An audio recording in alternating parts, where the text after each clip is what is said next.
नमस्कार, आप देख रहे हैं वीके न्यूज। मैं हूं दिवाकर विक्रम सिंह। 17 दिन पूरे हो गए इजराइल और हमास के बीच जो लड़ाई चल रही है, अब वो एक नए मोड़ पर आ रही है। अगर आप ये सोच रहे हैं कि इस लड़ाई को बेंजामिन नेतन्याहू के नेतृत्व में लड़ा जा रहा है, तो आप गलत हैं। और इस लड़ाई का नेतृत्व कौन कर रहा है, उसे समय समय पर निर्देशित कौन कर रहा है, आज हम आपको इसके बारे में एक बड़ी और महत्वपूर्ण जानकारी देने जा रहे हैं। लेकिन इससे पहले इस वक्त की बड़ी खबर, इजराइल में फ्रांस के राष्ट्रपति इमैनुअल मैक्रों पहुंचे हैं। और जब मैं आपसे इस खबर पर चर्चा कर रहा हूं, तो उनकी इजराइल के प्रधानमंत्री बेंजामिन नेतन्याहू के साथ प्राइवेट मीटिंग चल रही है। और प्राइवेट मीटिंग में जब भी कोई बात नेतन्याहू के साथ होती है, वो महत्वपूर्ण होती है। लेकिन इतना जरूर है कि फ्रांस के राष्ट्रपति इमैनुअल मैक्रों भी पूरी तरीके से अन्य देशों की तरह, खास करके अमेरिका, इटली, जर्मनी और उसके अतिरिक्त ग्रीस ने भी जिस तरीके से इजराइल का साथ दिया है, अब इमैनुअल मैक्रों भी इजराइल पहुंचकर उसी तरह का साथ देने का वादा निभाएंगे और नेतन्याहू को इससे बड़ी ताकत मिलेगी। सवाल यह है कि हमने आपसे शुरुआत में कहा कि नेतन्याहू के नेतृत्व में ये युद्ध नहीं लड़ा जा रहा। आप चौंके नहीं, क्योंकि इस युद्ध का नेतृत्व अमेरिका कर रहा है। और अमेरिका के राष्ट्रपति जो बाइडेन जब पहुंचे इजराइल और इजराइल का साथ देने का वादा किया और अपना दोस्त बताया बेंजामिन नेतन्याहू को, तब ऐसा लग रहा था कि अमेरिका ये बयान सिर्फ बयान देने के लिए दे रहा। लेकिन अब खबर यह है कि अमेरिका के 3 स्टार जनरल मरीन कमांडर, जिनका नाम जेम्स ग्लिन है, वो इजराइल और हमास के बीच जो संघर्ष चल रहा है उसका नेतृत्व करेंगे। ये जेम्स ग्लिन कौन है, ये पहले जान लीजिए। ये मरीन कमांडर हैं, 3 स्टार कमांडर, अमेरिका का नेतृत्व करते हैं उन सभी हमलों में जहां उसको आतंकवाद को खत्म करना होता है। और सबसे बड़ा एक युद्ध लड़ा गया वो आईसिस के खिलाफ, वो जेम्स ग्लिन के नेतृत्व में ही लड़ा गया। और आईसिस का वजूद फिलहाल पूरी दुनिया से खत्म हो गया। वो आईसिस जिसका चेहरा इतना विभत्स था कि उसको खत्म करना आधुनिक मानव समाज के लिए सबसे बड़ी जरूरत थी। और अमेरिका ने उस लड़ाई को लड़ा और आईसिस को पश्चिम एशिया सहित पूरे दुनिया से खत्म करने का फैसला किया और उसमें उसको सफलता मिली, जिसमें नेतृत्व जेम्स ग्लिन ने किया था। अब वो जेम्स ग्लिन इजराइल पहुंच चुके हैं और उस हमले का नेतृत्व करेंगे जिसका इंतजार पिछले 17 दिनों से किया जा रहा।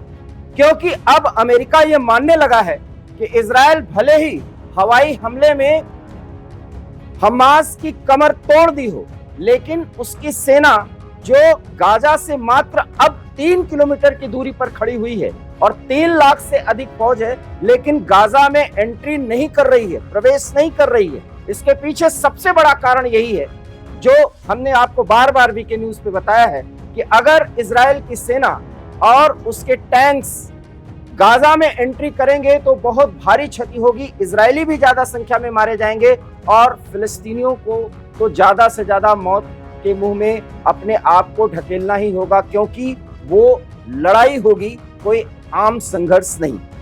अमेरिका ने ये देख लिया है कि इजराइल की सेना फिलहाल एक स्पष्ट युद्ध नीति का पालन नहीं कर पा रही है, इसलिए उसकी सेना गाजा में एंट्री नहीं कर पा रही है तमाम तैयारियों के बावजूद। ये अमेरिका मान रहा है कि इजराइल की सेना इस स्तर पर कोई एक प्लान नहीं बना पाई और इसीलिए ग्लिन अमेरिका से इजराइल भेजे गए हैं और वो सभी सैन्य कमांडर्स को निर्देशित करेंगे कि जमीनी हमला किस तरीके से करना है। और इसके पहले ही एक बड़ा बयान जो बाइडेन की तरफ से दिया गया कि हम ये युद्ध तब तक नहीं रोकेंगे जब तक लगभग 250 जो हॉस्टेजेस हैं, जिनको बंधक बना रखा है, माफ करिएगा, हमास ने जो 7 अक्टूबर को हमला किया था, उसके बाद वो अगर नहीं छोड़े जाते हैं तब तक किसी भी तरह के सीज फायर का ऐलान नहीं किया जा सकता। ये बात सबसे पहली बार इजराइल के प्रधानमंत्री के अतिरिक्त अगर कोई बोला है तो जो बाइडेन ने बोला है, ये इस वक्त की सबसे बड़ी खबर है। खबर ये है कि बाइडेन ने कहा है कि सीज फायर का ऐलान नहीं किया जाएगा वो तब तक जब तक, अब जो बताया जा रहा है कि 250 से अधिक बंधक फिलहाल हमास के पास हैं और उसमें अभी भी अमेरिकियों की संख्या है। हालांकि 2 अमेरिकी जिसमें मां बेटी है वो दबाव के बाद हमास ने छोड़ा है, लेकिन जो बाइडेन ने ऐलान कर दिया है कि सीज फायर पर कोई बातचीत नहीं हो सकती। ऐसा लग रहा था कि ईरान जिस तरीके से बड़ी बड़ी बातें कर रहा था हमास के समर्थन में, फिलिस्तीन के समर्थन में, इसमें तमाम मुस्लिम देश एक बार फिर इजराइल पर इकट्ठा होकर के हमला कर देंगे और अगर ऐसा होता है तो फिर अमेरिका के सामने बड़ी मुश्किलें आ जाएंगी। उसको बिल्कुल सीधे तौर पर युद्ध में शामिल होना पड़ेगा और अमेरिका ऐसा नहीं चाहता क्योंकि 57 देश इस समय हमास के समर्थन में बात कर रहे हैं। तो इसको रोकने के लिए अमेरिका ने तमाम हथियार फिलहाल इजराइल भेज दिए हैं। ये आपको पता ही होगा, एक से एक आधुनिक प्रक्षेपास्त्र जो कम दूरी की मार करते हैं और घातक बम्स इजराइल को भेजे गए हैं।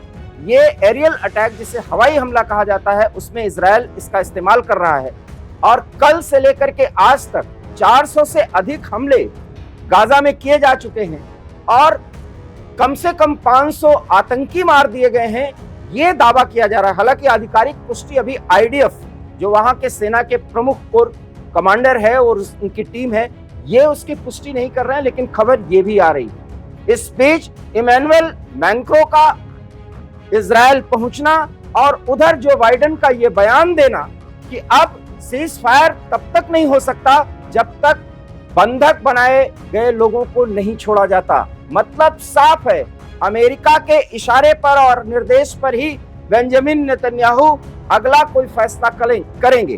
हालांकि बाइडेन के इस बयान से और इस फैसले से नेतन्याहू सहित इजरायली बहुत खुश होंगे क्योंकि वो कह चुके हैं कि ये फाइनल वॉर है। अंतिम युद्ध में जब तक हमास को पूरी तरह समाप्त नहीं कर दिया जाएगा, उसकी कमर नहीं तोड़ दी जाएगी, तब तक युद्ध नहीं रुकेगा। लेकिन अब जो बाइडेन ने जो ऐलान किया है उसके बड़े मायने हैं। सीज फायर का कोई मतलब नहीं, मतलब अब ये युद्ध एक ऐसे दौर में प्रवेश करेगा और जिसमें गाजा पट्टी में इजरायली सेना अब एंट्री करेगी, प्रवेश करेगी। ये बात भी बाइडेन के बयान से साफ हो जाता है। और 3 स्टार जनरल जो मरीन कमांडर हैं, और आप जानते हैं कि अमेरिकन मरीन्स किसी भी कार्रवाई को और छापामार युद्ध को बहुत अच्छी तरीके से लड़ते हैं, इसलिए चूंकि गाजा एरिया में एंट्री होगी आर्मी की तो निश्चित रूप से वहां पर स्ट्रीट फाइटिंग होगी, गलियों में लड़ाई होगी और उसमें बड़ी संख्या में लोग मारे जाएंगे। इसको बचाने के लिए कि कम से कम संख्या में लोग हताहत हों, मरीन कमांडर ग्लेन के नेतृत्व में ये युद्ध लड़ा जाएगा। मतलब 17 दिन के बाद अब इस युद्ध में अमेरिका का एक तरह से सीधा प्रवेश हो चुका है और उस स्थिति में Britain, France, Germany, Italy, Greece और तमाम पश्चिमी देश जिस तरीके से इजराइल के साथ देने के लिए आगे आए हैं, बेंजामिन नेतन्याहू की ताकत बहुत बढ़ती हुई नजर आ रही है। और अब एक फाइनल अटैक की बड़ी तैयारी जो अमेरिका के नेतृत्व में की जा रही है उसको अंजाम देने का समय आ गया है। घोषणा कभी भी हो सकती है। तो ये थी वो प्रमुख खबर जो इजराइल और हमास के बीच चल रहा है और उसमें ये नया डेवलपमेंट हुआ है। आपको हमारी ये खबर जानकारी कैसे लगी, अपनी प्रतिक्रिया दीजिए। देखते रहिए वीके न्यूज, क्योंकि यहाँ खबरों का सिलसिला कभी नहीं थमता। फिलहाल मुझे दीजिए इजाजत। नमस्कार। वीके न्यूज, राष्ट्र के नाम।